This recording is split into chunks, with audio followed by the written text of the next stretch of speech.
Becky Amble, and you probably know me because you've maybe seen me do some other videos or post a lot on LinkedIn. I have been working with businesses my entire career, and at one point I left corporate America and started a company and did some turnarounds, and now primarily work with businesses that are looking to increase their revenue and profits and figure out how to grow and are sort of stalled out and not sure what to do. About a year and a half ago, or whenever it was when ChatGPT hit the scene, I got involved with that about a month after it became public and kind of have gone a little bit wild ever since and wrote a couple of books. Actually, I think I've written four, well, five. Two of them are yet to get published. And I find it fascinating and a great tool. And my mission is to help people get educated so that they can make good decisions about how to use it in their personal life, how to use it in their business. Because my theory is learn everything you can, because then you're in a better position to make some choices. I have David Magy with me here, who is an awesome recruiter, and we've known each other for a while. He came to my workshop back in December, one of my debut workshops that had a couple technical glitches, we'll say. And so he and I have gotten together a couple times and talked about how he's using AI. So, David, if you want to say anything more about your particular background, and then what I'd like you to do is maybe even talk about the very first thing that you did using AI when you decided you were just going to use it to help plan a vacation. Thank you so much for inviting me to be part of this video. David Magy, I have an executive search firm, and my whole life career is matching people in jobs. And I've had the pleasure of knowing Becky for a while. And I have to tell you, when I got the invitation from you to attend your workshop, I had not touched ChatGPT, anything AI, other than I had some clients that had asked me about it to assure they were getting the real person versus not. So when I came to your workshop, I simply was curious and wanted to learn. I had so much fun. So regardless of the technical challenges that existed, more from the room we were in than anything else, I think.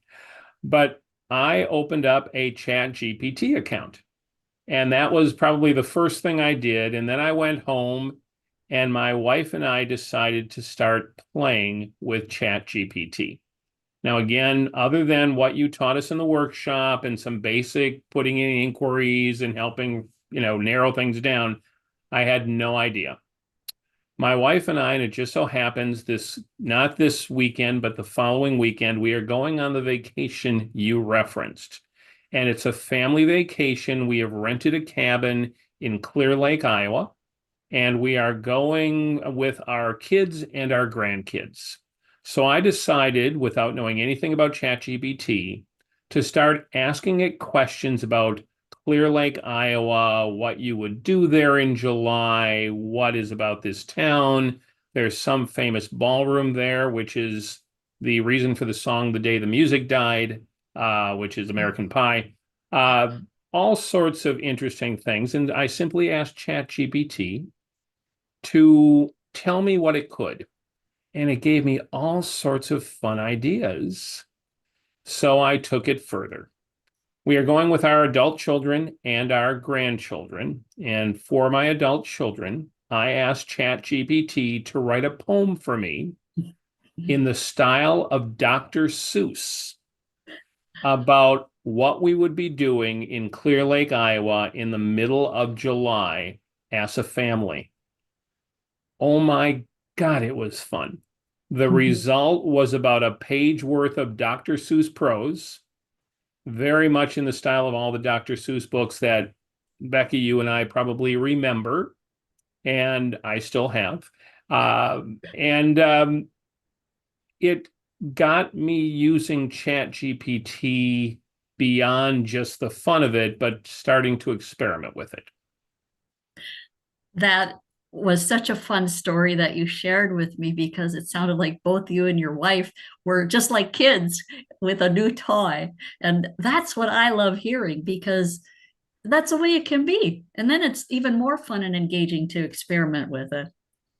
So I am definitely part of the adults over 50 crowd, and so thrilled by that book, to be honest with you. So thank you for writing that.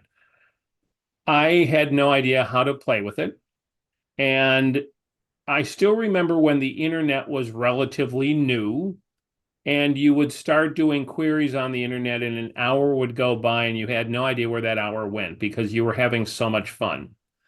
That is what my wife discovered. An hour went by and we were just laughing and asking chat questions, and it was interacting with us and we were interacting with it, and it was getting better because we were asking it better questions. It was incredible. Super. And I know that you have now taken it as a tool to use in your workplace, in your recruiting. And do you want to tell us a little bit about what you have asked your team to do and how they are making use of ChatGPT or any other AI they might be I looking at? would I would be happy to. And the story I actually have to tell you is as recently as from a staff meeting we had yesterday, because every Tuesday we have an update meeting about what we do and how we do it. I had asked the staff, and after your workshop, and I attended another seminar through a human resources professional association. And the takeaway from the professional association really emphasized what you had already taught me.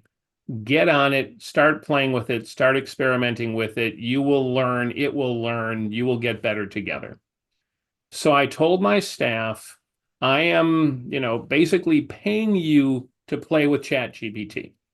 Let's see how we can use it. And I want you every other week, I'm going to ask you what you have done through chat to make your life better.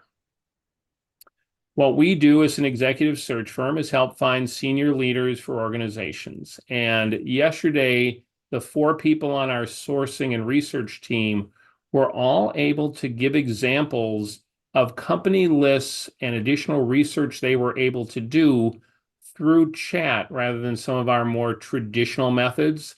They ended up with different people they had not found before, Mm. more comprehensive company lists. Some were overlaps with other traditional research sites, but they have started to get into it partially because thankfully they are having fun. And I would say partially because I said, try it, play with it, see what happens.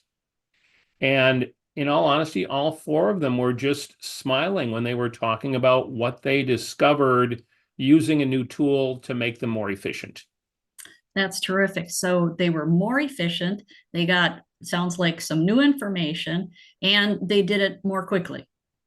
That's what they reported. I have no reason to doubt them. They've been with me for a long time and they are wonderful. I am lucky to have them on the team I'm on. They are incredible, and it can only get better. I've asked them, as I did yesterday in the meeting, keep doing it, keep trying it, try different things, try new things. It has been wonderful in that regard. Is there anything that you have shared with them or come up with just as some tips on here's how to be safe? Because one of the things people get concerned with is what information am I sharing, and all this, what is trained. Have you addressed that at all? So 2 things that had come both from you and from this HR workshop that just reinforced everything, thankfully, you had already said, and things that are in your book. Review everything you find. Let's not just assume whatever we find through AI is gospel. And in all honesty, the first time we used AI, this was before I went to your workshop. And in all honesty, we used it, got scared by it, and stopped. We used it for research, and it actually came up with something called a hallucination, a fake result. It was a fake person that was that we found out did not exist, part of an organization that did not exist, but the profile it developed for us looked amazing. So my comment to them and something they're doing is, 1, validate what we're finding. And 2 is make sure that we're not sharing names publicly. So when we call people about a job, their names are confidential. We do not want to out these people, whether or not they are interested in talking to us about leaving where they are and going to a new employer. And so we have been exceptionally careful on the privacy side of it. Same thing with any documents that we ask ChatGPT to help us write better, help us make it look better. We need to make sure that we are not saving that in any public way, because anything you put out there can be used, and we do not want anybody's information through us to be out there. Super. Thank you so much for taking the time to share your ideas. I'm going to just highlight a couple of things. You can agree or disagree, or we'll just wrap up. I think what I love about David sharing his example is he was open. He learned some basics. He got started. He found a way to use it and make it fun so that he got positive reinforcement. And then he shared with his team and has encouraged them to use it and use it in a way that's going to help them in their work and be more productive and efficient. And then he gave them the safeguards. Here's what we need to know, or here's how we need to make sure that we're protecting our clients, our potential clients, that we're protecting information. So I don't know if there's anything to add, if I caught it. I think you caught it, Becky. The one thing I'm going to add, though, and I don't know if I heard it from you or if I heard it from somewhere else, so I don't know where to attribute it, is that, people are so worried that AI is going to take over their lives, take over their jobs, maybe you'll lose your job because of AI. And what I heard, which I think was so wise, is that AI will not take over our jobs. AI will take over a job of someone that doesn't know how to use AI. And so all you did was give me an amazing push, and it's really been fun. Thank you. Great. Thank you so much, David. And we'll be in touch, I'm sure.